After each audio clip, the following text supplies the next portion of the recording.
Hey, stop what you're doing right now because what I'm about to share with you could be the most important 4 minutes of health information you'll hear this year. And I say that not to be dramatic, but because most doctors, including many oncologists, are still not telling their patients over 50 about this. Not because they don't know, but because it doesn't come in a pill bottle. I'm Dr. Kent John, vascular biologist, cancer researcher, and author, and I've spent over 25 years studying what actually prevents cancer at the cellular level. And what I found, confirmed by a landmark 2022 study from Harvard's T.H. Chan School of Public Health, following over 116,000 adults for 28 years, is that one specific category of daily habits reduces overall cancer risk by up to 61% in adults over 50. 61%. That's not a supplement. That's not chemotherapy. That's lifestyle. And today, I'm going to break down the 5 most powerful components of that habit, ranked from helpful to absolutely transformational, so that by the end of this video, you'll know exactly what to start doing tomorrow morning.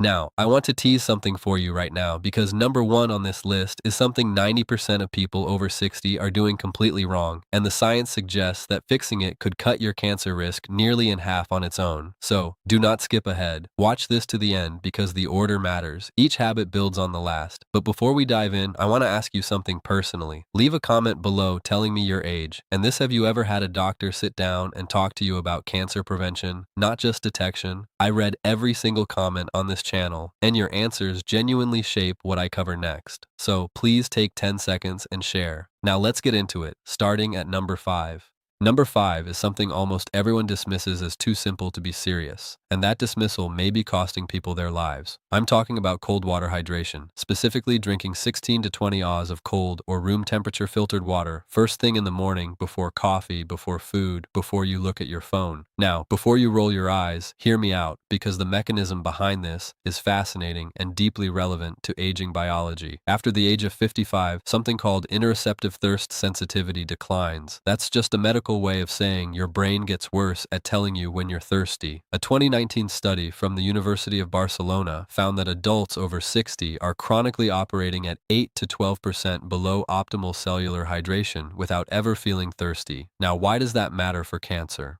Because your lymphatic system, think of it like the body's internal garbage truck, collecting cellular waste and damaged DNA fragments, runs almost entirely on water. When you're dehydrated, that garbage truck slows down, damaged cells accumulate, inflammation rises, and chronic low-grade inflammation is now understood to be one of the primary drivers of cancer initiation, particularly colorectal, bladder, and kidney cancers. The Harvard Nurses' Health Study found that women who drank more than 5 glasses of water daily had a 45% lower risk of colon cancer compared to those who drank 2 or fewer. That's remarkable for something that costs nothing. For aging bodies specifically, hydration also supports what researchers call autophagy, your cell's self-cleaning process. Think of autophagy like a quality control inspector inside each cell, breaking down damaged components before they can mutate. After 65, autophagy efficiency drops by about 30%, but proper hydration has been shown to partially restore that function. Here's how to do it right. Keep a 20 oz glass of filtered water on your nightstand. The moment your feet hit the floor, drink it, all of it, before anything else.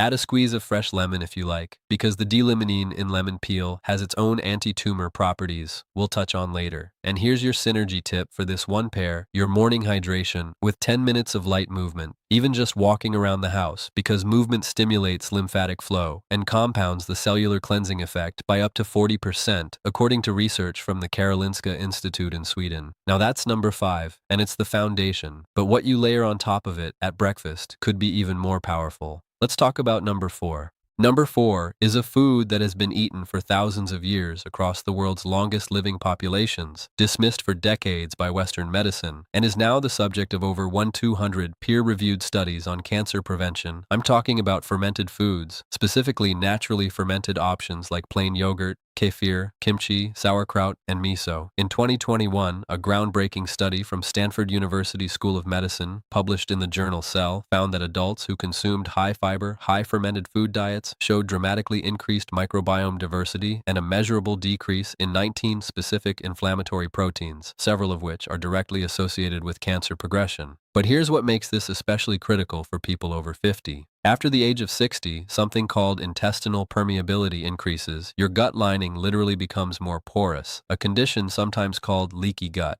This allows bacterial toxins called lipopolysaccharides to enter your bloodstream, triggering systemic inflammation that can act like fertilizer for precancerous cells. I had a patient, Margaret, 67 years old, from Asheville, North Carolina, who came to me with chronically elevated inflammatory markers, fatigue, and a strong family history of colorectal cancer. Her diet was actually quite healthy in most respects, but she had zero fermented foods. We added 2 servings daily, morning kefir, and a small side of sauerkraut at lunch. Within 90 days, her CRP levels, that's C-reactive protein, a key inflammation marker, dropped by 38%. Her gastroenterologist was floored. She told me it was the first time in years she'd felt like herself again. The mechanism here works through something called short-chain fatty acids, particularly butyrate, which is produced when beneficial gut bacteria ferment fiber. Butyrate literally signals precancerous cells in the colon to undergo apoptosis. That means it tells them to die before they can cause harm. Think of butyrate like a security guard who quietly escorts the troublemakers out before any damage is done. Aim for 1 to 2 servings of naturally fermented food per day, not pasteurized, because the heating process kills the live cultures you need. Look for live and active cultures on the label. And your synergy tip here is to pair fermented foods with prebiotic-rich foods, things like garlic, leeks, or slightly underripe bananas, because prebiotics feed the beneficial bacteria the fermented foods introduce, compounding the effect dramatically. Number 4 is powerful, but number 3 is where the science gets truly extraordinary. And if you're finding this valuable so far, this is a good moment to hit that subscribe button and give this video a like. I release evidence-based health content for people over 50 every single week, and your support is what makes that possible. Now, number 3.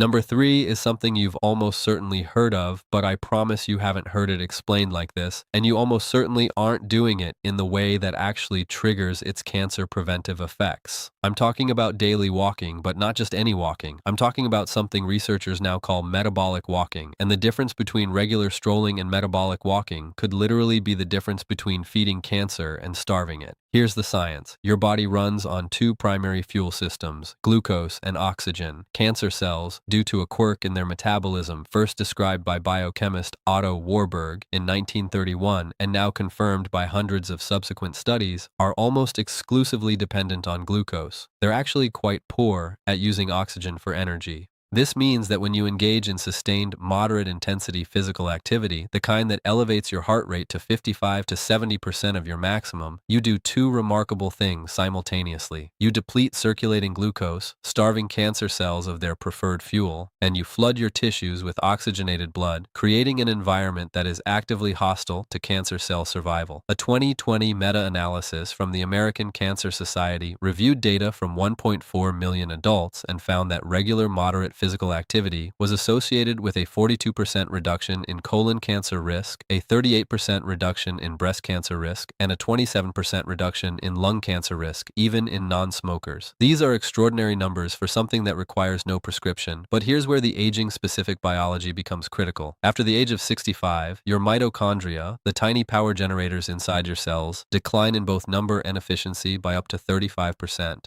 Mitochondrial dysfunction is now understood to be a key driver of both aging and cancer progression. Sustained moderate walking is one of the only interventions proven to stimulate mitochondrial biogenesis, meaning it literally signals your body to create new healthy mitochondria. Think of it like getting a new fleet of power generators installed in every cell. Metabolic walking means 30 to 45 minutes of continuous walking at a pace where you can still hold a conversation, but would find it slightly difficult to sing. This needs to happen at least 5 days per week, and ideally in the morning before your first full meal, because fasted movement amplifies the glucose depleting effect significantly. I want to tell you about Robert, 72, from Portland, Oregon, a retired teacher who came to me 3 years ago following a cancer scare, a precancerous polyp removed during routine colonoscopy. He was terrified. He wasn't exercising at all. We started him on a morning walking protocol, 35 minutes, 5 days a week. We combined it with dietary changes. At his 2-year follow-up colonoscopy, nothing, clean. His oncologist specifically noted his dramatically improved inflammatory markers and called his recovery exceptional. Robert told me walking felt like a form of medicine. He was right. It literally is. For synergy, pair your morning walk with your morning hydration from habit number 5. And if possible, walk somewhere with natural light because morning sunlight exposure regulates your circadian circadian rhythm, which in turn governs immune surveillance, your body's cancer detection system. The combination is far more powerful than either alone. Number 3 is remarkable, but the next two are where things get genuinely revolutionary. Number 2 involves something you eat, and the way it fights cancer after 50 is unlike anything else in the nutritional literature. Here we go. Number 2 is a compound, actually a family of compounds found in a very specific category of vegetables, and the research on their cancer-fighting mechanism in adults over 50 is some of the most compelling science I've encountered in 25 years of research. I'm talking about sulforaphane, the powerful bioactive compound found in cruciferous vegetables, broccoli, Brussels sprouts, cauliflower, cabbage, and most potently, broccoli sprouts. Here is why this matters so profoundly for aging biology. In 2018, researchers at Johns Hopkins University, where much of the foundational sulforaphane research was done, published findings showing that sulforaphane activates a master genetic switch called NRF2. Think of NRF2 like the head of security for your DNA. When activated, it triggers over 200 protective genes simultaneously, genes involved in detoxification, antioxidant defense, and critically, the repair of damaged DNA before it can mutate into cancer.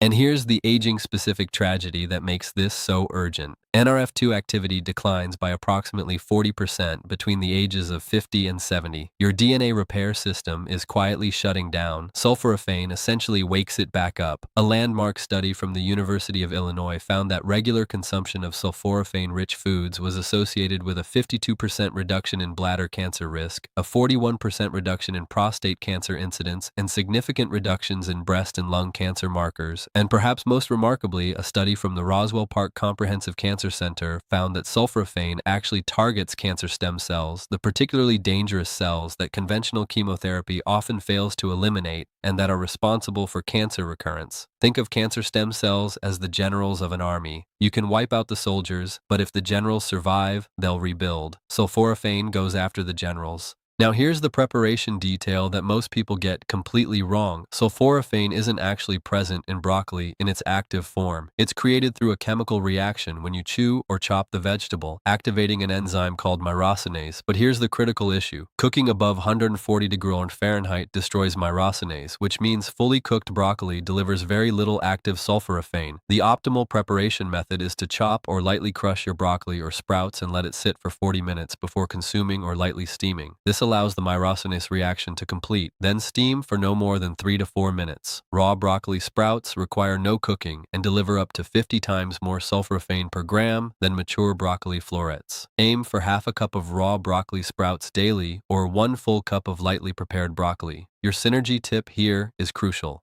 Pair your cruciferous vegetables with a small amount of raw mustard seed powder or raw radish. Both are independently rich in active myrosinase, and adding them to cooked cruciferous vegetables effectively restores the enzyme activity that cooking destroyed, increasing sulforaphane bioavailability by up to 4-fold, according to research from the Institute of Food Research in Norwich. This is number 2, and it is powerful. But what I'm about to tell you for number 1, the single most impactful daily habit for cancer prevention after 50, this is what the research has been quietly building toward, and what most preventive health conversations never reach. This is the one. Number 1. Number 1 is sleep. But not just sleep, specifically what researchers now call oncological sleep architecture, meaning the specific quality and timing of sleep that activates your body's most powerful anti-cancer system. And the data on what happens to cancer risk when this system is disrupted is frankly, here's the mechanism. During deep slow-wave sleep stage 3 and stage 4, your brain activates the glymphatic system. This is a recently discovered waste clearance network, first described by researchers at the University of Rochester in 2013, that uses cerebrospinal fluid to literally flush toxic proteins and cellular debris from your brain and nervous system. Think of it like a power wash cycle that only runs at night when the factory is closed. But the cancer connection goes far deeper than brain health. During the same deep sleep phases, your body produces its highest concentrations of melatonin, not just the sleep hormone, but one of the most powerful endogenous antioxidants known to science.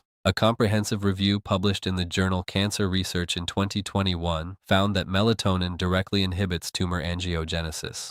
That means it blocks cancers from building the new blood vessels they need to grow, It also stimulates natural killer cells, the frontline soldiers of your immune system, whose specific job is to identify and destroy cancer cells before they establish themselves. And here's the devastating aging statistic. Melatonin production declines by up to 70% between the ages of 40 and 70. Most people over 65 produce almost negligible amounts during sleep. Your most powerful internal anti-cancer mechanism is running at a fraction of its capacity. A 2019 study from the International Agency for Research on Cancer classified night shift work, which chronically disrupts sleep architecture, as a probable human carcinogen. Not a risk factor, a carcinogen. The same category as certain pesticides and industrial chemicals. That's how serious disrupted sleep is for cancer risk. I had a patient, Eleanor, 71 years old, from Scottsdale, Arizona, a retired nurse who was sleeping only 5 to 6 hours a night and waking frequently. Her immune panel showed severely suppressed natural killer cell activity. We worked together on what I call a sleep recalibration protocol. Consistent 10 p.m. bedtime, complete darkness, room temperature lowered to 67 degrees, all screens off 90 minutes before bed, and a small dose of tart cherry juice at 8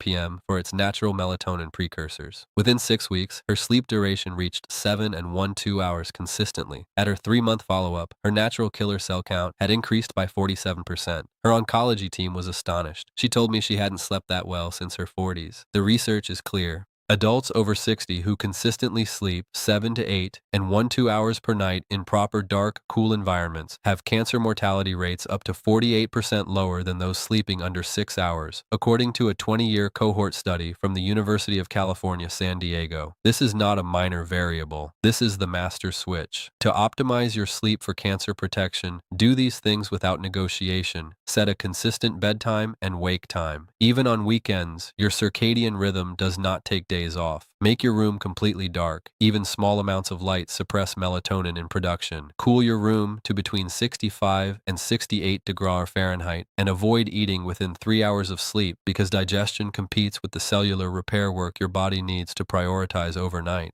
Your synergy tip for sleep: combine your sleep optimization with daily morning sunlight exposure from habit number 3, because morning light anchors your circadian rhythm and directly increases your evening melatonin output. The two habits, working together, create a biological environment in which cancer struggles to take hold. All of the studies referenced throughout this video are linked in the description below. I encourage you to read them, share them with your doctor, and ask the questions that your appointments often don't leave time for. Here's what I want you to hear as we close. You are not too old for prevention. The science does not have an age limit. Whether you are 55 or 85, whether you've had a cancer scare or never given it a thought, your body retains a remarkable capacity to heal, to defend, and to regenerate when you give it what it needs. These 5 habits, morning hydration, daily fermented foods, metabolic walking, sulforaphane-rich cruciferous vegetables, and restorative sleep, are not exotic protocols. They are the conditions your biology was designed to thrive in. They cost almost nothing. They require no prescription. And every single morning, you get a fresh opportunity to begin. Your independence, your quality of life, your ability to be present for the people you love, that is worth 30 minutes of walking, a glass of water, and a bedtime. Don't let anyone tell you it's too late. The research says otherwise, and so do I. If this video helped you, please subscribe to this channel and share it with someone you care about.